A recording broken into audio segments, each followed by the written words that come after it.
لا حول ولا قوة إلا بالله العلي العظيم. أعوذ بالله من الشيطان الرجيم. بسم الله الرحمن الرحيم. الحمد لله رب العالمين.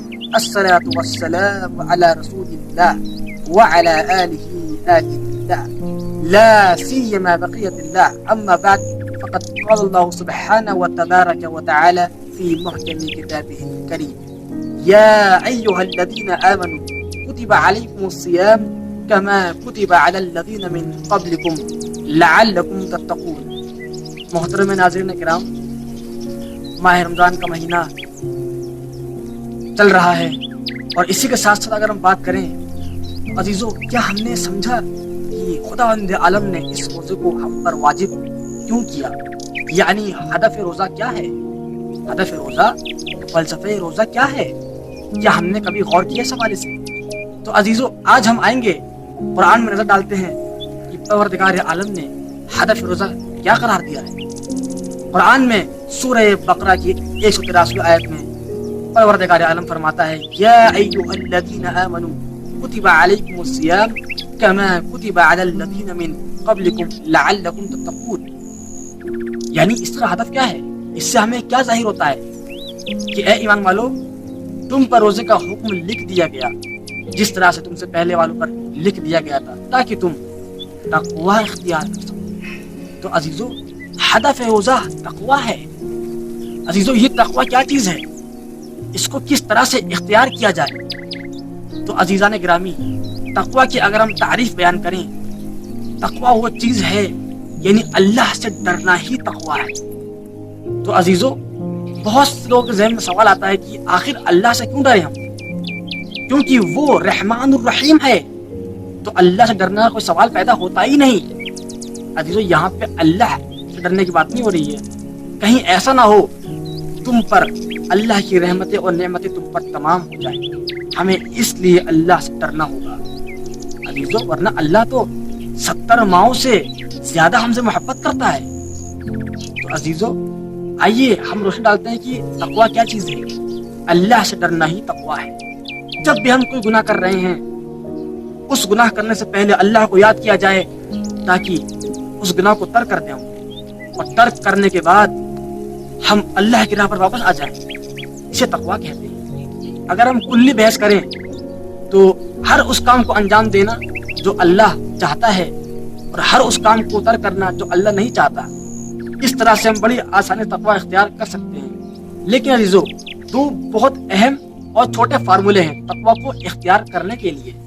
عزیزو، تقوی کس طرح اختیار کیا جائے؟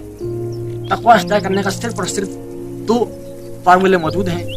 پہلا فارمولہ، کوئی واجب عمل ہم سے چھوٹے نہ، اور دوسرا فارمولہ کیا ہے؟ دوسرا یہ ہے کہ کوئی حرام کام ہم سے نہ ہو پائے۔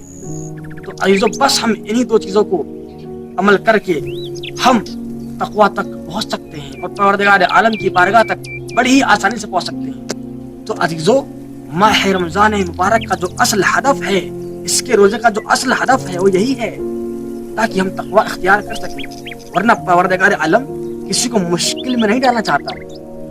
ہم سوچیں، اللہ تعالیٰ رب العزت اپنے بندوں کو کیوں بھوکا رہنا چاہتا ہے اور کہتا ہے کہ تم صبح سے شام تک، صبح سے مغرب تک کچھ نہ کھاؤ، کچھ نہ پیو؟ کیوں؟ تاکہ ہم تقوی کو اختیار کر سکیں اور ان فقیروں کو، ان غریبوں کو دیکھ سکیں، ان کی حالت کو تصور کر سکیں۔ ہم سالوں سال کھاتے ہیں، پیتے ہیں، کھانے کو اسراف کرتے ہیں، لیکن ہم نہیں سوچتے کھانے کی کتنی اہمیت ہے۔ عزیزو، اگر ہم ایک دانے کی اہمیت کو جانیں، ایک کھانے کا ایک پلیٹ ہے، اس کی ہم اہمیت جانیں، تو عزیزو ہم اس کا شکر ادا نہیں کر سکتے۔ اگر ہم سوچیں کہ یہ کھانا، یہ پلیٹ میں جو آج کھانا ہے ہمارے ساتھ، یہ کس طرح سے ہم تک پہنچا؟ عزیزو، اگر ہم آئیے اور کریں، سب سے پہلے کسان نے، کشاورز نے اس کو بیج بویا ہوگا، اس کے بعد سالوں سال اس کو پانی دیا ہوگا اور اس کو بلند کیا ہوگا تاکہ اس کے بعد یہ فصل تیار ہوئی ہوگی۔ اس کے بعد اس نے اس فصل کو جا کے بیچا ہوگا، کاٹا ہوگا، اس کو اتنی زحمتیں انجام دینے کے بعد ہم اس کو خریدتے ہیں، خریدنے کے بعد اس کو پکاتے ہیں۔ عزیزو، اس کو پکانے کے بعد تب جا کر کے یہ ہماری پلیٹ میں کھانا آتا ہے، اور ہم بغیر سوچے اور سمجھے اس پلیٹ کو فوراً اسراف کر دیتے ہیں۔ عزیزو، اسراف بالکل نہیں کرنا ہے۔ خدا عالم نے قرآن میں فرمایا ہے کلوا واشربوا ولا تسرفوا انه لا يحب المسرفین. عزیزان گرامی اس میں پروردگار عالم بتا رہا ہے کہ کھاؤ اور پیو. عزیزان گرامی کھاؤ اور پیو اور اسراف نہ کرو. جان لو پروردگار عالم اسراف کرنے والوں کے ساتھ نہیں ہے.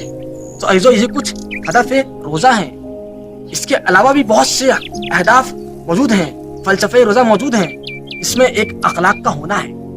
عزیزو اگر ہم اخلاق کو صحیح نہیں کریں گے, اپنے اخلاق کو درست نہیں کریں گے, تو عزیزو بے شک ہم اس ماہ رمضان میں بھوکے اور پیاسے تو رہے ہیں, لیکن ہم نے روزہ نہیں رکھا, ہم نے اللہ کے حکم پر عمل نہیں کیا, ہم صرف بھوکے اور پیاسے رہے ہیں. عزیزو ہدف روزہ کو سمجھنا بہت ضروری ہے, کیونکہ عزیزان گرامی اگر ہم فلسفے و منطق پر روشنی ڈالیں تو ہمیں معلوم ہوتا ہے کہ کسی بھی کام کو عمل کرنے سے پہلے اس کا ہدف, اس کے بارے میں معرفت حاصل ہونی چاہیے. اگر ہم اس کے بارے میں نہیں جانیں گے تو عزیزو ہم اس کے کمال تک, اس کے اصل ہدف تک نہیں پہنچ سکتے. بے شک ہم زحمت تو کریں گے لیکن ہم اس کے اصل ہدف تک نہیں پہنچ سکتے عزیزو. تو اسی طرح سے ماہ رمضان بھی ہے. ہمیں چاہیے کہ ہم غور کریں کہ اللہ تعالیٰ رب العزت نے ماہ رمضان مبارک میں ہم پر روزہ واجب کیوں کیا. تو عزیزان گرامی آئیے, ہم سب اس بات کو جان چکے ہیں. اسی حوالے سے ہماری ایک کتاب بھی آ چکی ہے جو کہ میں نے خود لکھی ہے.